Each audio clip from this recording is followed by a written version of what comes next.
Hello guys, welcome to my channel.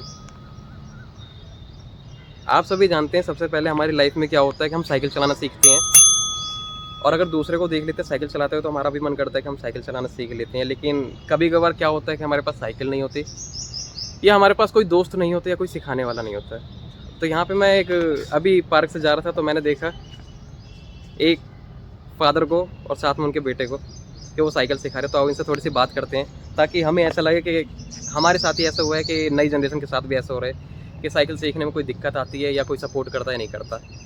Hello sir, कैसे हैं आप? I am good. क्या नाम है आपका? My name is Pradeep. Pradeep, Pal. ठीक है। और आपका क्या नाम है? अयांश पाल। अयांश पाल नाम है। तो अयांश, आप यहाँ पे साइकिल सीखने आते हो? डेली आते हो? ऑन वीकेंड्स आते हैं, मतलब जब छुट्टी रहती है तब आते हैं। तो आप क्या करते हो sir? I am banker. Banker. अच्छा, आप वही हो जो बोलते हो लंच टाइम है बाद में आना, राइट? ऐसा है कि नहीं? Private bank, so we do अच्छा। Not have lunch time. Okay, तो सर का प्राइवेट बैंक है तो लंच टाइम नहीं होता, लेकिन प्राइवेट बैंक है तो मेहनत काफ़ी ज़्यादा होती है। सरकारी से काफ़ी ज़्यादा मेहनत होती है प्राइवेट बैंक में। तो सर आप हमेशा आते हैं पार्क में? रेगुलर आते हैं? ओके, मतलब पर डे आते हैं या वीकेंड में एक दिन? मैं इवनिंग में पर डे आता हूँ। Okay. Every evening for walk, but for with my son on Sunday और on Saturday once I have time and he उसकी भी छुट्टी होती है। ओके, अभी जैसे कि मैं यहाँ पार्क से गुजर रहा था, ये वॉकिंग डिस्टेंस दिखा रखे हैं, और मैंने आपको देखा कि आप साइकिल सिखा रहे हो। Yes right. तो आप साइकिल बच्चों को डेली सिखाते हो?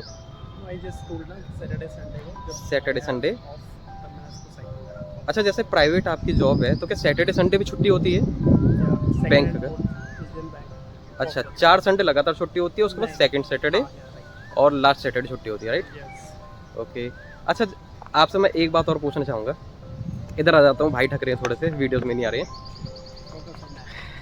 अच्छा सर, ये बताइए जैसे कि आप साइकिल सिखा रहे हैं, आपके फादर साहब ने या आपके किसी दोस्त ने भी साइकिल सिखाई है आपको, या आप कैसे सीखी हैं? नहीं, हमने अपनी सेल्फ सीखी। My father is from army background, तो आर्मी में थे, तो वो काफ़ी स्ट्रिक्ट थे। दे टोल्ड बस सीखना है आपको, गो एंड। और उस समय में पुरानी साइकिल्स होती थी which is full size cycle. हाँ, पुरानी साइकिल जो होती थी वो बड़ी साइकिल होती थी गाइस। और हम भी अगर गांव एरिया से बिलोंग करते तो देखते हैं सबसे पहले हम कैची चलाना सीखते हैं। राइट। सही करो सर मैं? हाँ बिल्कुल। तो वैसे ही हमने सीखा है, बट वो टेक टाइम तो लगता है। अब क्या है कि हम थोड़े से एक्टिवेट हैं, तो हम लोग डिफरेंट छोटी साइकिल बच्चों के लिए आती है। ये सेकंड साइज है, इससे पहले भी है। जी।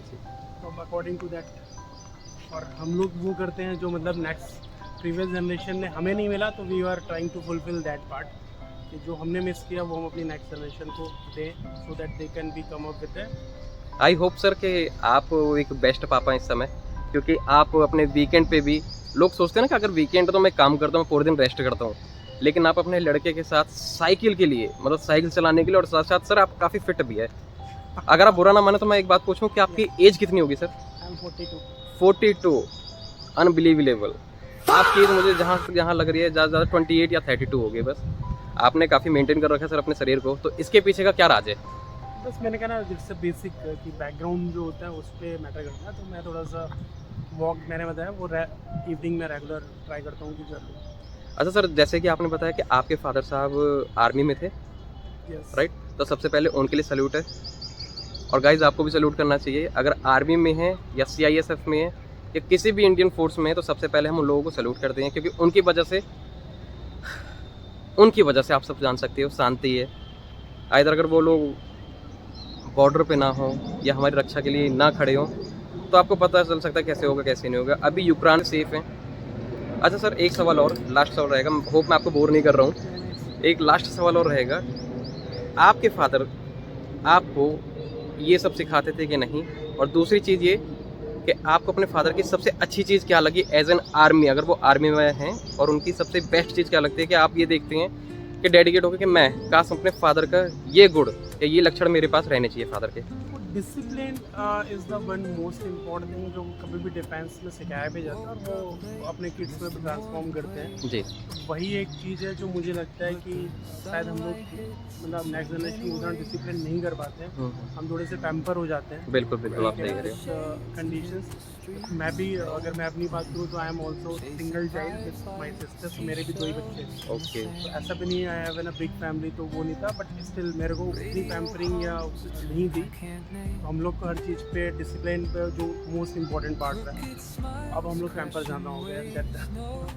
Think with change generation. तो सर आपको क्या लगता है जैसे आने वाली जो पीढ़ी है, जैसे हम लोग हैं, अगर हम लोग बड़े होते हैं या ये बच्चे बड़े होते हैं, तो क्या ऐसा करना चाहिए जिससे आजकल आप देख रहे हो कि लोग मेंटली ज़्यादा प्रिपेयर्ड नहीं हो पाते हैं और काफ़ी बार ऐसा होता है कि बिना कुछ करे बिना कुछ सहे ऐसे गुस्सा सी आने लगती है, कंट्रोल नहीं हो सकता हमारी इमोशन। तो आपको क्या लगता है कि हमें ऐसा करना चाहिए कि हमें पार्क डेली आना चाहिए या हमें नए नए लोगों से मिलना चाहिए? फिजिकल एक्टिविटीज़ में अपनी मेंटेन करनी चाहिए, क्योंकि अब के टाइम में जिस तरह का इन्वायरमेंट हो गया ना, हम फ्लैट्स में या जहाँ पे भी रहते हैं उसमें बाउंडेड है। उसका रीज़न भी है कि बहुत ट्रैफिक है, बहुत सारी चीज़ें। हमारे टाइम पे मैं जैसे कैंट एरिया में रहा हूँ, वहाँ पर फ्री स्पेस रहता था, तो हमें कोई वरीड नहीं होता था, प्लेग्राउंड गए और खेल रहे हैं।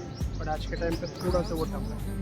Physical activity is more important than compare to mobile या टीवी देखते। बिल्कुल सही कह रहे वो हैं भी एक रीज़न है जिसकी वजह से मैं इसको लेके निकल लेता हूँ। अच्छा, पहले होता था सर, मैंने 12th पास किया है 2019 में अपने, तो ऐसे होता था कि हम खेला करते थे काफ़ी ज़्यादा।